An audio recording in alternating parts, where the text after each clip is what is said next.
એક શ્લોકી રામાયણ. માત્ર આ એક શ્લોકનો જાપ કરવાથી સંપૂર્ણ રામાયણ વાંચવાનું પુણ્ય ફળ મળે છે. શ્લોક જેવો કે આદિરામ તપોવનાદિગમનમ હત્વા મૃગકાંચનમ વૈદેહી હરણ જટાયુમરણમ સુગ્રીવ સંભાષણમ વાલી નિર્દલન સમુદ્ર તરણ લંકાપુરી દહનમ પશ્ચાત રાવણ કુંભકર્ણ હનનમ ઇત્યાદિ રામાયણમ.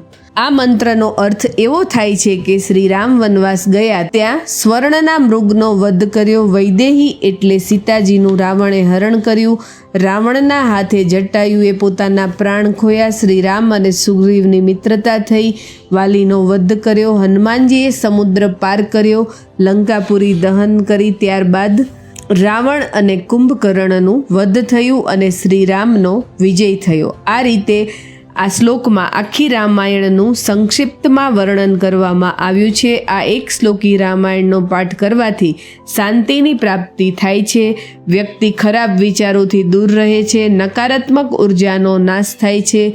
ઘરમાં રોજ એકવાર પૂજાના સમયે આ એક શ્લોકી રામાયણનો જાપ કરવાથી રામાયણ વાંચવા જેટલું પુણ્ય ફળ મળે છે. મંત્રનો જાપ સવારે ઘરના મંદિરમાં અને સાંજે કરવો જોઈએ. મંત્ર જો 108 વાર કરી શકાય તો વધારે સારું, ન થઈ શકે તો 1, 3, 5, 7, 11 કે 21 યથાશક્તિ મંત્રનો જાપ કરવાથી પણ અનેક ગણા લાભ થાય છે. જય સિયારામ.